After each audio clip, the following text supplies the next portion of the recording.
የተወደዳችሁ የኢትዮ ፎረም ቤተሰቦች እንደምን ቆያችሁ? ለአሁኑ ያሰባሰብናቸውን መረጃዎች ከዚህ እንደሚከተለው ወደ እናንተ ማድረስ ጀመርን። አበይት ነጥቦቹን በቅድሚያ ጠላቶቻችንን እንደ ሸረሪት ድር እንበጣጥሳቸዋለን ሲሉ ምክትል ጠቅላይ ሚኒስትሩ ተናገሩ። ከአክሱም ዘመን ጀምሮ እስከ 2010 ከነበረው በላይ ብልጽግና ባለፉት 5 ዓመታት ተአምር ሰርቷል ሲሉም ተደምጧል። ዝርዝሩ ተዘጋጅቷል።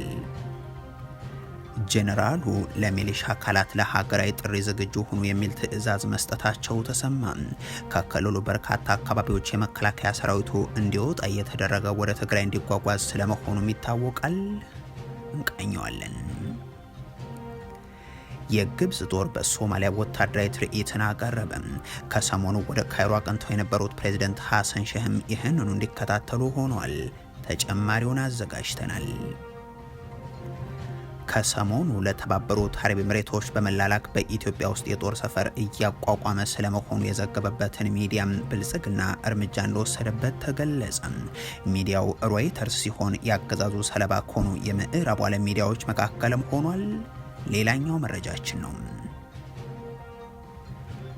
አገዛዙ ኤርፖርቱን ወደ ድሮን ማዕከልነት እየቀየረው ስለመሆኑ ተገለጸ።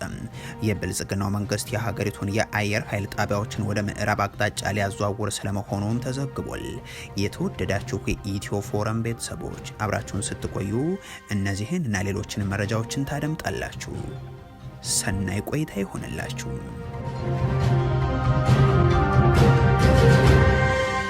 ጠላቶቻችንን እንደ ሸረሪት ድር እንበጣጥሳቸዋለን ሲሉ ምክትል ጠቅላይ ሚኒስትሩ ተናገሩ። ከአክሱም ዘመነ መንግስት ጀምሮ እስከ 2010 ከነበረው በላይ ብልጽግና ባለፉት 5 ዓመታት ተአምር ሰርቷል ሲሉም ተደምጧል። እንዲህ ያሉትን የሚራክል አይነት ንግግሮችን በሞትና በእናጠፋቸዋለን ዛቻዎች እያጣቀሱ ማቅረብ በ4 ኪሎ ሰዎች ዘንድ እንደ ፋሽን ይመስላል። ጠቅላይ ሚኒስትሩ በልጽጋቸዋል ከሚለው ንግግራቸው ጎን 1000 ዓመት ብትዋጉንም አታሸንፉንም የሚል ዛቻን ሲያስከትሉ ይታወቃሉ።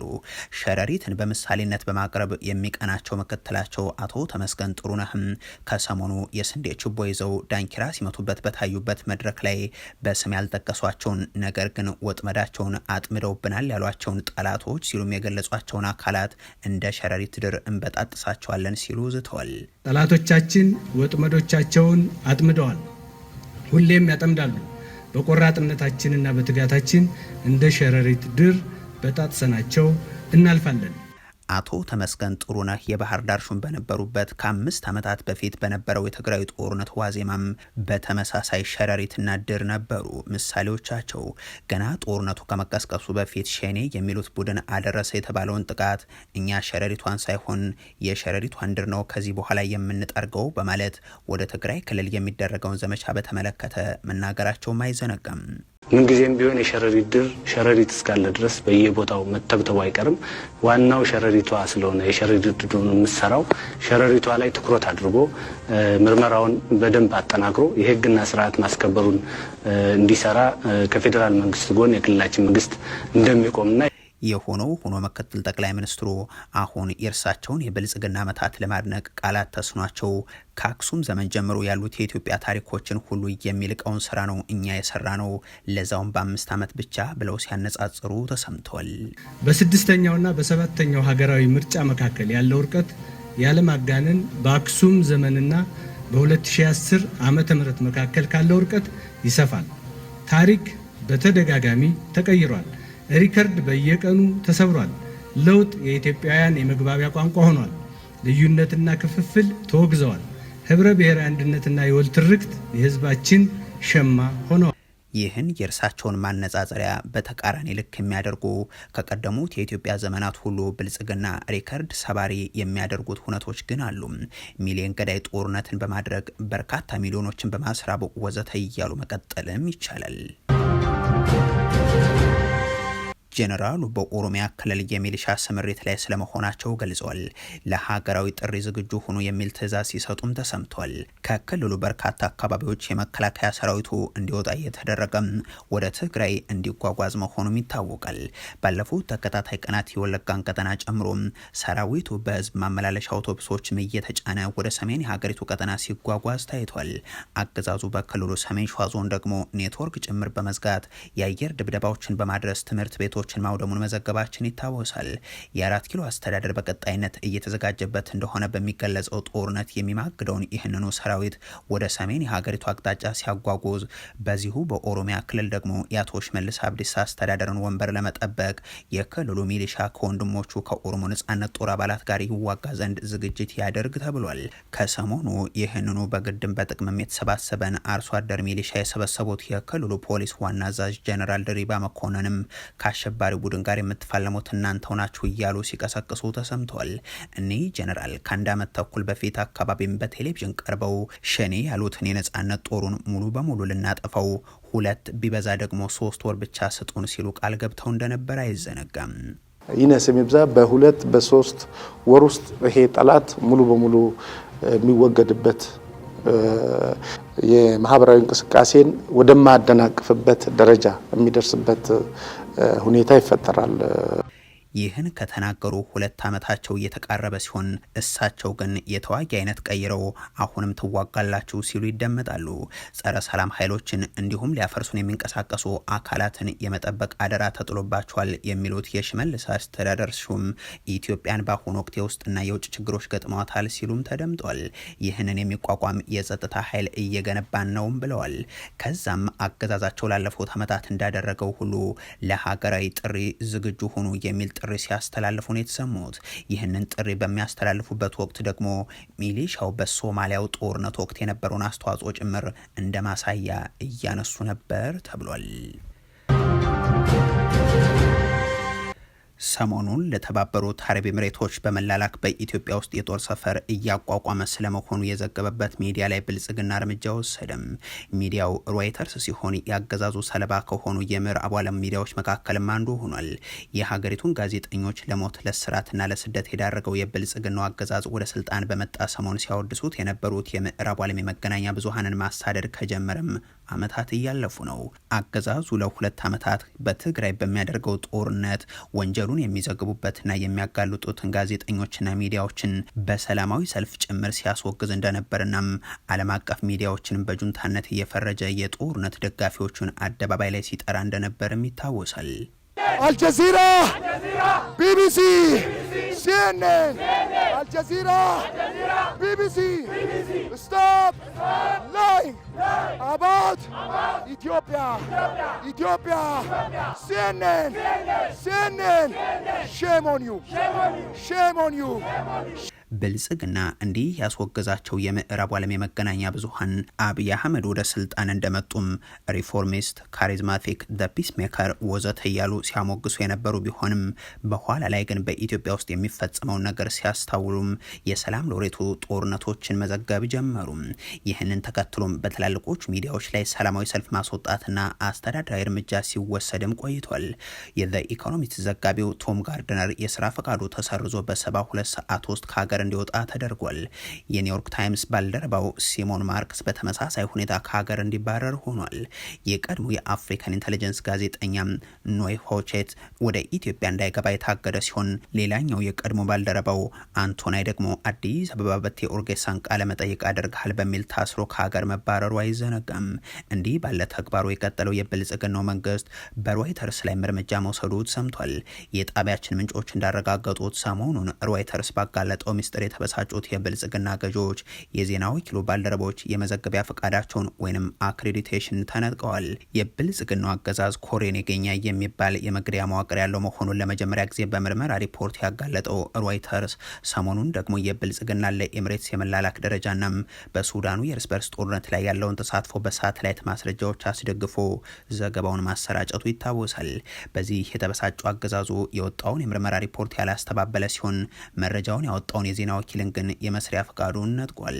በሰሞኑ የአፍሪካ ህብረት ስብሰባ ላይ እንዳይታደምም ሮይተርስ ተከልክለዋል ሲሉ የኢትዮ ፎረም ምንጮች ገልጸዋል።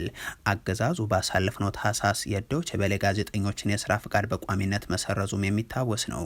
በፈረንጆቹ 2023 በሶማሌ ክልል ብቻ 15 የውጭ ሀገር የሚዲያ ተቋማት እንደ ቢቢሲ ሶማሌ ያሉ ስራቸው እንዲታገድ ተደርጎም ነበር።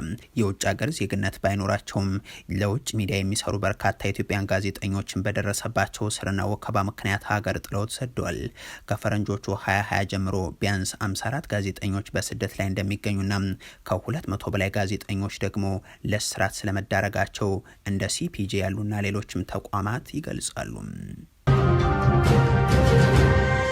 የግብጽ ጦር በሶማሊያ ወታደራዊ ትርኢት አቀረበም።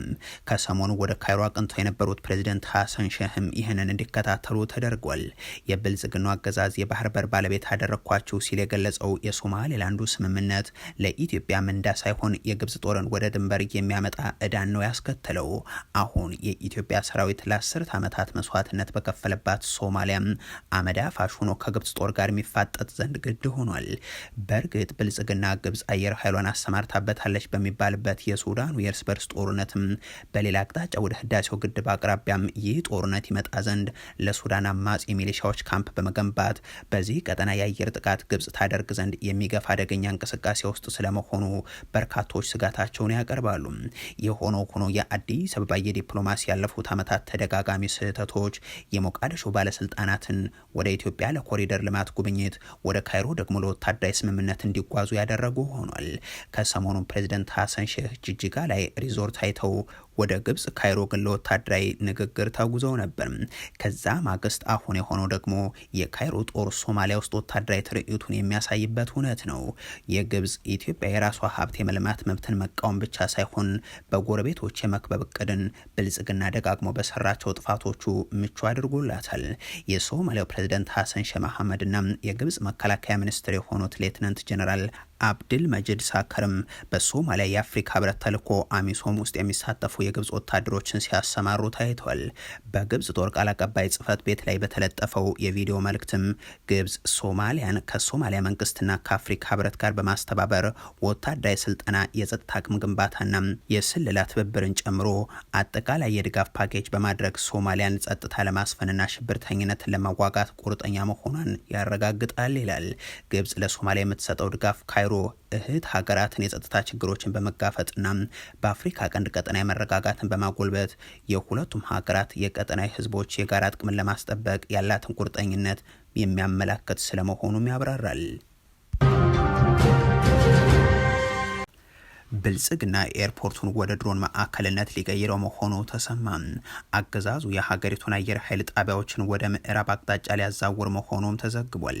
በኢትዮጵያ ውስጥ የድሮን ውጊያ በራሱ ወገኖች ላይ በመተኮስና አያሌዎችን ገድሎ ቢሊዮን ዶላር የፈሰሰባቸው መሰረተ ልማቶች እንዲወድሙ በማድረግ የሚታወቀው የብልጽግናው አገዛዝ ልዩ ልዩ አካላትን ይህንኑ መግደያ መሳሪያ እንዲታጠቁ ማድረጉም ይሰማል። የጠቅላይ ሚኒስትሩና ባለቤታቸው ጠባቂ እንዲሆን የተቋቋመ ሪፐብሊካን ጋርዱም የራሱ የድሮን ትጥቅ ያለው ሲሆን የደህንነት መስሪያ ቤቱና ፌደራል ፖሊስን በተመሳሳይ የዚህ መሳሪያ ስምሪትን እንደሚሰጡ መግለጻቸው አይዘነጋም።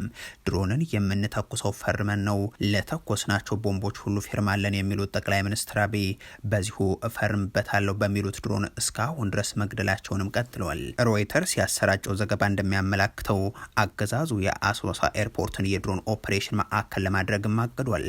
የአሶሳ ኤርፖርት የቤንሻንጉል ጉሙዝ ክልል ህዝብ በብልጽግና ወለድ ጦርነቶች በአማራም ሆነ በኦሮሚያ ክልሎች በኩል የሚካሄዱ የየብስ መንገዶች ሲዘጉበት ለከበባም ሲዳረግ ለአመታት የተገለገለበት በመሆኑ ነው። ብልጽግና ግን ይህንን ኤርፖርት ወደ ወታደራዊ ኢላማነትም ቀይሮት የመዋጊያ መሳሪያዎቹ መከማቻም መንደርደሪያና መዋጊያ ሊያደርገው ስለመወሰኑም ዓለም አቀፉ የዜና አውታር ገልጿል።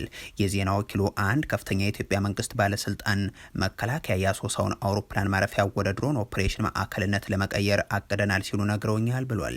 ይህንን ኤርፖርት እስካሁን ድረስ ለሱዳኑ የሽፍታ ቡድን አዛዥ ሄሜቲ ጦር መሳሪያ ማቅረቢያ መስመር አድርጎት መቆየቱን የሚገልጸው ዘገባው ይህም ከኤምሬትስ በተሰጠ ትዕዛዝና የሎጂስቲክስ አቅርቦት እንደሆነም ይጠቁማል። ስለ ጉዳዩ ጠየኳቸው ያላቸው የዲፕሎማሲ ምንጭ ደግሞ የአውሮፕላን ማረፊያውን ብልጽግና እያደሰው መሆኑን አረጋግጠው የኢትዮጵያ ጦር የአየር ኃይል ጣቢያዎቹን ወደ ምዕራብ የሀገሪቱ ክፍል ለማዛወር ካለው እቅድ ጋር የተያያዘ ነው ብለውኛል ብሏል። ብልጽግና በማዕቀብ ከተቀጣችው ኢራን ጨምሮም ድሮን ገዝቶ ባካሄደው ውጊያ እስከዛሬ ድረስ የበርካታ ኢትዮጵያውያንን ነፍስ የቀጠፈ በመሆን ቢታወቅም አሁን ደግሞ ለአረባዊቷ ሀገር በውክልና ጎረቤት ሀገርን ለማፍረስ የሚውል ድጋፍን እያደረገ ይገኛል በሚል ሪፖርቶቹ እየገለጹ ናቸው።